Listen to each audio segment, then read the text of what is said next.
Hi, my loves. I'm back with another video. I'm a little bit low energy today. I'm not quite feeling 100%.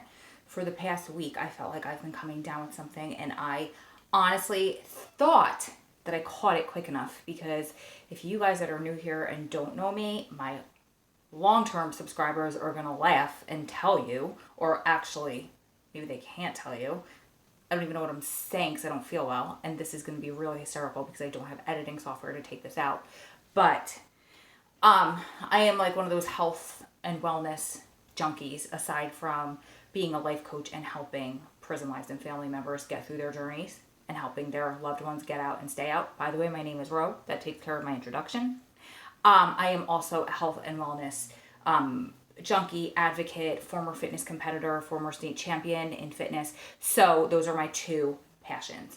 And sometimes that's why you'll hear me talk about fitness and health and wellness and give you kind of analogies that I use from being in the gym and during my workouts, and I carry them over into my prison life, because I feel like those two kind of go hand in hand, at least for me. And I sometimes feel like the mentality and the mental state and that strong, that toughness that you need to get through hard workouts and to get through those difficult situations physically also carry over and help us get through these difficult situations mentally. Anyway, I'm babbling, but that's kind of what today's going to be. It's going to be a little bit of a babble. I swear, you guys, I have this question written down, something that I wanted to answer. Swear that I recently answered this in a video, but I could be completely wrong. It's possible that I answered this in a post somewhere online and I didn't answer it on a video, so I'm going to create the video. If it's a repeat, it's a repeat, whatever.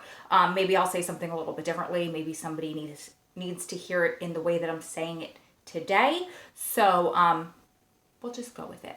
Okay, so the question is, this was posted on Invisible Shackles a couple of weeks ago. I'm sorry you could hear me breathing funny. Whatever I'm struggling with, it's in my lungs. I feel a little bit asthmatic this week. I know there's a really bad cold going around my office, so that's where I'm kind of a little bit short of breath, and my lungs are a little burning. So whatever I'm fighting, it's going on in my lungs. That's why the weird breathing. I apologize. So anyway, this was posted on Invisible Shackles back a couple of weeks ago, and somebody had posted, for the ladies whose men have long sentences, so long-termers, life without parole, even life with parole, or death row, or anybody with over 20 years, just who has a really long sentence, that you're in this for a really long time. How do you cope with seeing homecoming announcements and others' countdowns? Do you ever feel a certain way? And if so, what do you do to help how you feel? And also, let's also add people who are on the lower end of their sentence, or people who are really young. So if you just went through sentencing and you have a 5-year bid, a 7-year bid, a 10-year bid, and you're at day one, that's a really long time ahead of you. And also, if you're 18, 19, 20 years old and your loved one got sentenced to 4 or 5 years, that area of time in your life seems like an eternity, because those are your young years. Those are the years that you're still living your life. Not that you should ever stop, but if I was, Adam and I, if you guys don't know, excuse me, I'm sorry, were on and off for many years, and throughout my 20s, majority of the time was off. We were out of touch. So if I always look back and I always tell my young girls, if you need to walk away, you need to walk away, because if I didn't have that time in my life to go out and to be me and to live up my 20s, to go out and I don't want to say party girl. I was a party girl, but not the way party girl, I wasn't doing drugs or anything like that, but I was dancing on bars. So if I didn't, and I'm not saying that you need to do that, and it's out of my system and I probably won't ever do that again. But the point is, that chunk of your life, that span of your 20s, or 18 to 29, seems like it could be an eternity. If you're 18 and he's coming out when you're 24, 25, seems like a really long time. Okay. Long-winded as always, and I don't have much wind today, so I got to cut myself off. So for me, here's personal experience. 99.9% of the time, I am over the moon, ecstatic for the couple, and I am genuinely ecstatic for them. I am not, online saying, oh, congratulations, and then behind their backs I hate you because Adam has 213 years. And I admit that there were a couple of times that it stung. It hurt me really bad. And the first time I ever remember that happening, I was talking to a woman who I had become really friendly with, and I'm sorry, I know I've told this story 120,000 times on video, but it's the first one that I actually recall because Adam was in a penitentiary from 2000 to 2009. And so not a lot of people there got out. You know, it was maximum security. And the reason he was there, because back then in the federal system, if you had above a certain amount of years, then automatically you were sent to a high security penitentiary, maximum security, and you had to work your way down. I know it's different now. Like, I know there's lifers in low levels, but back then that's how it was. So he automatically went there. And so that was that's where they sent a lot of, that was the facility Allenwood, USP Allenwood in Pennsylvania, where they sent like a lot of international spies, a lot of gang members. Not that they aren't all at every USP, but that one was specifically known for like international spies. And I don't remember the other type of criminals, but it was nobody was getting out, basically, not a lot of people. So I didn't have to deal with that a lot when he was there. I didn't have to deal with women, you know, who were on their last visit or had another couple of months left or even another couple of years left. So this one time, after he had transferred down to a medium security facility, I became friendly with this girl. He got there in May, and here we are. Back then we were going into September, so every month, or I think I was going every 2 weeks at the time, and I became friendly with this girl. I didn't really hang out with her, but every time I was there, she was there. I'm assuming she went every week. And so we would talk on the way in and on the way out. And as she was leaving, or as we were walking out that day, I asked her, I said, "Oh, when are you coming next?" And she goes, "Oh, I'm not." She's like, "This is my last visit."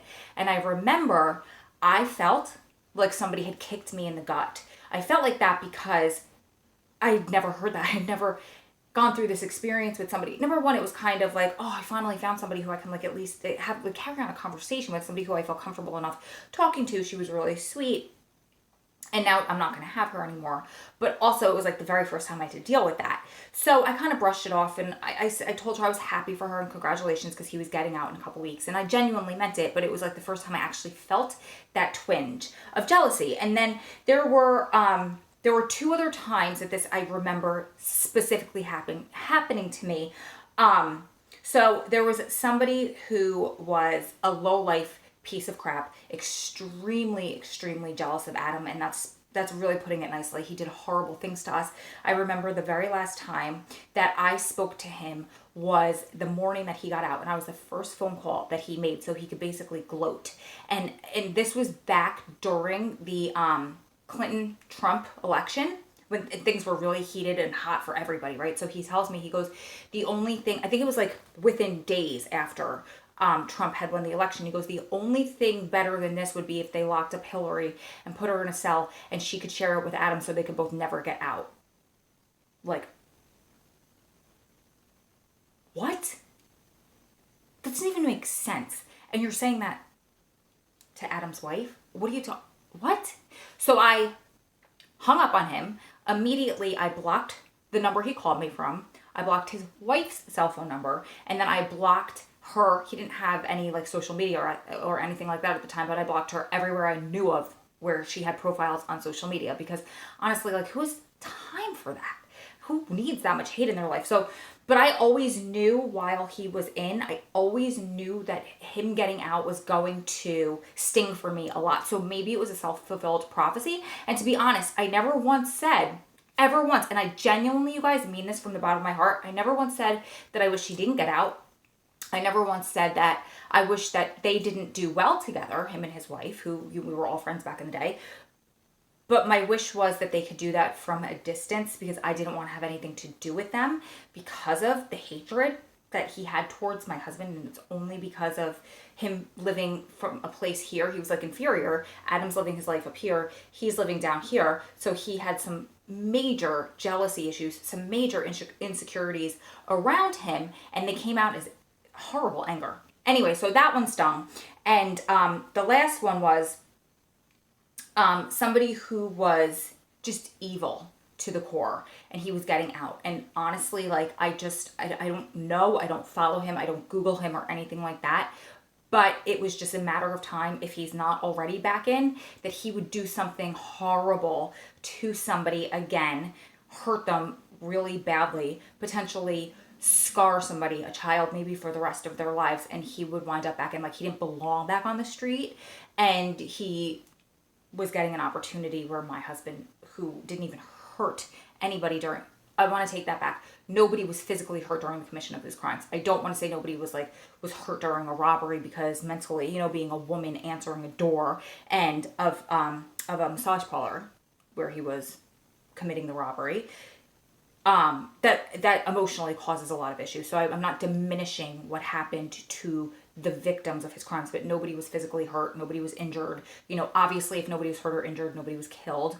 And then this other person who did something terrible to a minor was getting out. So I'm not saying that it's apples to apples, because no case is, but what I'm saying is that was the time that, like, it really stung for me, and I just kind of had to look away, because what am I going to do? Like, there's nothing that I can do to make it any better. So I'm saying this all to tell you guys that sometimes the jealous twinges that you feel, or that like feeling right here that comes up when you see that somebody has a countdown, or sometimes like the hair on the back of your neck stands up, or you just get like really angry and you start going back and forth in your head, like, I should be happy for her, but I'm feeling angry and I'm mad at her and I'm mad at him for making me stay and wait. Those are normal. That's going to happen. So don't beat yourself up. It's what you do after that. It's how you bounce back from that is going to make the world of a difference. That's where this exercise and this lesson comes in, because you can't beat yourself up for normal human emotions. I mean, they happen. You can't get mad at yourself for feeling something. You should be grateful for feeling something, so then you can explore what's underneath while you're feeling that, why you're feeling that. My theory for myself, and what I always do, and I want to pass along to you guys, is I try to, and this is for my people who are, I think everybody can get a lesson out of this, but this is specifically for my long-termers, lifers, life without parolers, LWOP, or death row. I don't remember if I said that I genuinely try to celebrate with those women, and I'm telling you, 99.999% of the time, I am genuinely feeling amazing for them. Every once in a while, sometimes I don't know why it happens. It might be like we get some bad news and somebody else gets some really good news, and I just feel punched in the gut. I might feel a little bit of jealousy, but usually that goes away within seconds, and I genuinely celebrate with them, because someday they will be celebrating with me. Someday we will get this overturned, we will get this changed, we will get this fixed, and they will be celebrating with me. And that is what I tell myself, and that is what I want to pass along to you guys, is that you can't give up hope, you can't get upset, you can't live inferior to somebody else, you can't poo-poo or rain all over somebody else's happiness because you're miserable and you want them to stay down here with you. Here's a perfect example in real life that just happened a few months back, right? I moved back in with my parents. My mother was very ill. I helped take care of her, as well as, it's really difficult to afford this lifestyle. You guys just saw, I will post up there how much it costs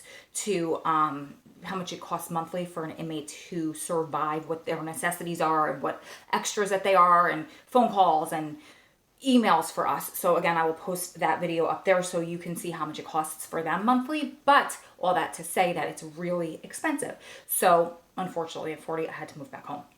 My sister, who was 26 at the time, because there was a big age difference between us, recently moved in with her boyfriend.